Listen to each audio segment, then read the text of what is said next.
Hi friends, welcome in new videos of class 10th math का। Math का class 10th का नया video है जिसमें हम पढ़ेंगे दो चर वाले रेखीय समीकरण को पढ़ रहे थे और सेकंड वीडियो है हमारा रेखीय समीकरण है उसके हल का आलेखीय निरूपण। यानी कि हमने दो चर रेखीय समीकरण को भी पढ़ लिया था कि दो चर वाले रेखीय समीकरण किसे कहते हैं और दो चर वाले रेखीय समीकरण का युगपत समीकरण भी पढ़ लिया जाता, यानी कि पेयर जोड़ा में दो चर वाले रेखीय समीकरण। ठीक है, और आज हम पढ़ेंगे कि दो चर वाले रेखीय समीकरण को ग्राफ पर कैसे रिप्रेजेंट करते हैं और उसके हल को कैसे हम व्यक्त करते हैं ग्राफ पर। तो चलिए हम कंडीशन को अप्लाई करते हैं। जैसे मान लेते हैं कि हमारे पास एक ग्राफ है। ग्राफ हमारा ऐसा ही होता है, X axis Y axis, Y dash और एक्स डैश। ठीक है, ग्राफ हमारा कुछ ऐसा ही होता है। और हम जानते हैं कि दो चर वाले रैखिक समीकरण जो होता है, यदि एक समीकरण हमारा क्या हो, L1 एक रेखा, जैसे मान लें कि एक समीकरण हमारा क्या हो, a1x प्लस b1y करके इक्वल टू ये 0 के बराबर कर दें। ठीक है, नेक्स्ट यदि ले लें a2x plus b2y plus c2 equal to 0। ये हमारे दो इक्वेशन है। ठीक है, तीन दो इक्वेशन के हमारे एक ग्राफ बनेगा। फर्स्ट इक्वेशन का एक सरल रेखा ग्राफ प्राप्त होगा। तो मान लेते हैं कि कोई एक सरल रेखा ग्राफ हो, यह जो हमारा रेखा होगा, यह रेखा का क्या क्या मिल सकता है। जैसे मानते हैं कि यदि ये रेखा यदि ए हो, ठीक है, तो यह रेखा जो दूसरी रेखा है हमारी, यह जो दूसरी रेखा हमारी है, यह क्या हो सकती है, इस फर्स्ट रेखा पर, यानी कि जो फर्स्ट लाइन है उस पर क्या होती है, या तो इसके किसी एक पॉइंट को गुजरती हुई कट करती हुई जाएगी।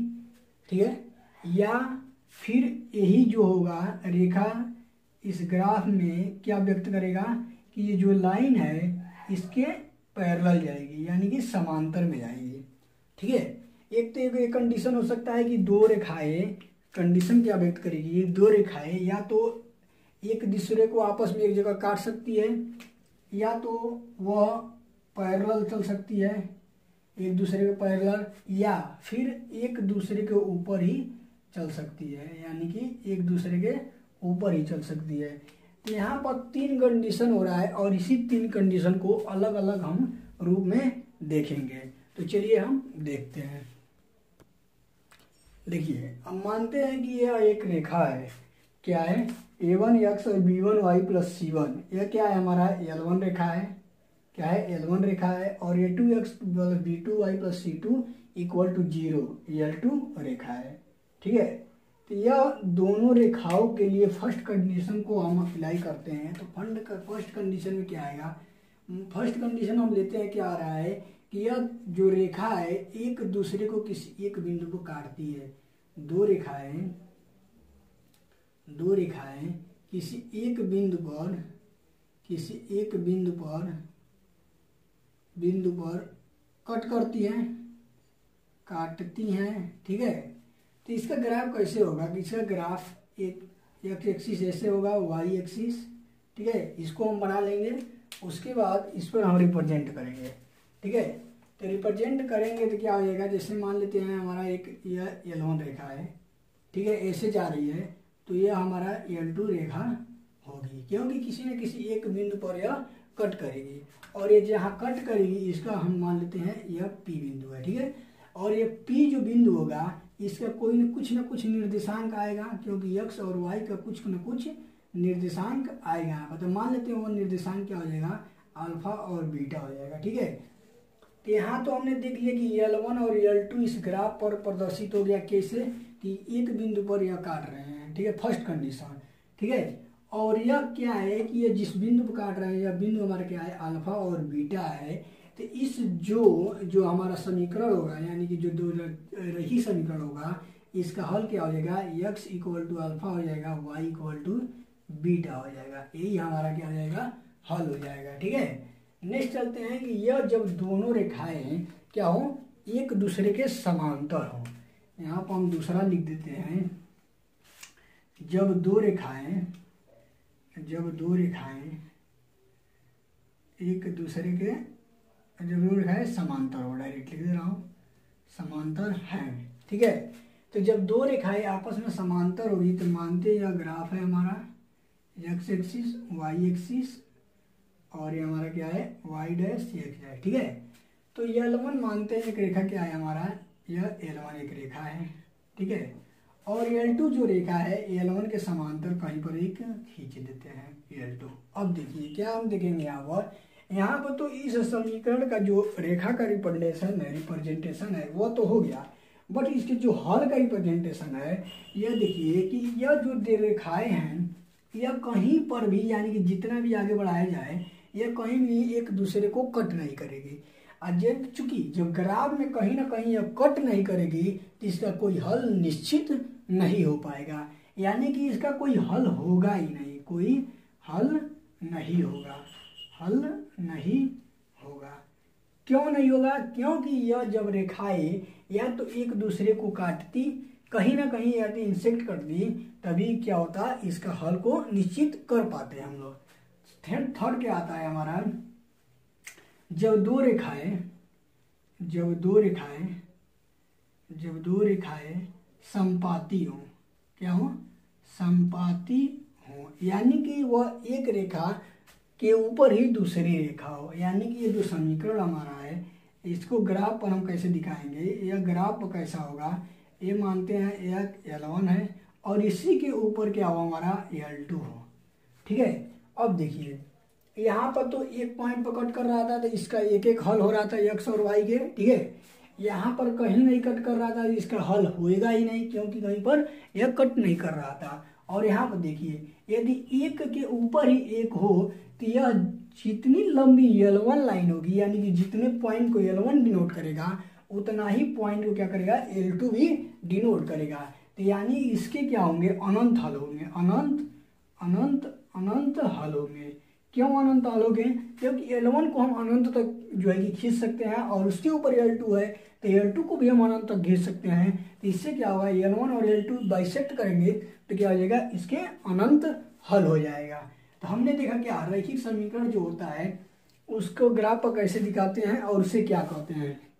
फर्स्ट हमने क्या देखा, किसी एक बिंदु पर कट करेगा, सेकेंड है दो रेखाएं समांतर होंगी और तीसरा है कि रेखाएं संपाती होंगी। ये तो तीन कंडीशन हमारे होते हैं। चलिए नेक्स्ट चलते हैं।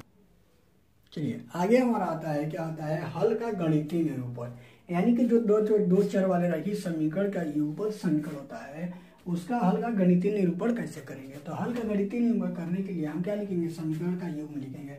मानते हैं समीकरण का युग्म हमारा क्या है a1x plus b1y plus c1 equal to 0, a2x plus b2y plus c2 equal to 0। यह हमारा क्या हो गया, रैखिक समीकरण का युग्म हो गया, ठीक है। समीकरण का युग्म हो गया, इसको दो पार्ट में हम डिवाइड कर देंगे। किसमें? दो पार्ट में हम डिवाइड कर देंगे। दो पार्ट में इसको डिवाइड करेंगे तो ये क्या कहलाता है संगत समीकरण और एक कहलाता है असंगत समीकरण, ठीक है। और ये संगत समीकरण में क्या आता है, इस संगत समीकरण में हमारा आता है अद्वितीय हल और अनंत हल, यानी कि इसमें कौन से आते हैं, केवल एक, जिसका ऐसा समीकरण होगा जिसमें केवल एक हल होगा, यानी कि जैसे हम लिखते हैं इसको पहले देख लिए अद्वितीय हल होगा, अद्वितीय हल होगा। और सेकेंड इसमें आता है कि अनंत हल होगा, अनंत हल होगा, ठीक है। और इसमें क्या आता है कि कोई हल नहीं होगा, कोई हल नहीं होगा, ठीक है। अब देखिए अद्वितीय हल मतलब केवल और केवल एक ही हल होगा, ठीक है। अद्वितीय हल मतलब क्या होता है, यूनिक वैल्यू, यानी कि जो समीकरण होगा उसका केवल और केवल एक ही हल हो सकता है, उसके अलावा कुछ हल नहीं हो सकता है। इसका ग्राफ हमने कैसा बनाया था, इसका ग्राफ हमने बनाया था कि ये जो रेखा है उसको रेखा को किसी एक पॉइंट पर कट कर रहा था। इसको मैथमेटिकल रूप से कैसे दिखा सकते हैं, अद्वितीय हल क्या होता है, इसका ग्राफ क्या होता है किसी एक पॉइंट पर कट करेगा और इसका मैथमेटिकल रूप होता है कि a1 और a2 का रेशियो b1 और b2 के रेशियो के बराबर नहीं होता है, not equal to a1 upon a2 not equal to b1 upon b2। अब देखते हैं अनंत हल वाले को हमने देखा था कि इसका ग्राफ कैसा बन रहा था, एक ग्राफ के ऊपर दूसरा ग्राफ बन रहा था, यानी कि यह जो इसका ग्राफ बना था यह L1 रेखा होती रही थी और इसी के ऊपर L2 भी रेखा रह रही थी। तो इसको हम गणितीय रूप में कैसे दिखाते हैं, A1/A2 equal to B1/B2 equal to C1/C2। यानी इसके कहने का मतलब क्या है कि ये जो हमारा समीकरण है L1 रेखा और L2 रेखा, ठीक है, इसका जो x का कोफिशिएंट है, x का कोफिशिएंट का अनुपात y के कोफिशिएंट के अनुपात के और जो अचर पद होगा उसके कोफिशिएंट के अनुपात के क्या होगा, यह बराबर होगा। तो यह क्या हो जाता है, अनंत हल हो जाता है। और x का कोफिशिएंट का अनुपात और y के कोफिशिएंट का अनुपात नॉट इक्वल टू होता है, यानी कि बराबर नहीं होता है, तो उसके क्या होते हैं, अद्वितीय हल होते हैं। यानी कि समीकरण केवल एक ही हल होगा। अब देखिए कोई हल नहीं होगा, कोई हल नहीं होगा मतलब क्या हो जाएगा, यदि कोई हल नहीं है तो यदि केवल यदि यानी कि A1/A2 तो होगा, A1/A2 इक्वल टू B1/B2 तो होगा, नॉट इक्वल टू C1/C2, यह दिखा सकते हैं। क्या होगा, कोई हल नहीं होगा। हमने ग्राफ क्या बनाया था, यह पैरेलल होगा, यानी कि L1 जो रेखा होगी L2 के पैरेलल होगी। और इसका क्या मतलब है कि x का गुणांक x के गुणांक का अनुपात y के गुणांक का अनुपात तो बराबर होगा, बट यह दोनों क्या होंगे C1/C2, यानी कि अचर पद के जो अचर पद होगा उसके अनुपात के इक्वल टू नहीं होगा। तो यह हमने क्या देखा कि एक समीकरण युग्म है, उसका पार्ट क्या होता है, संगत समीकरण और असंगत समीकरण।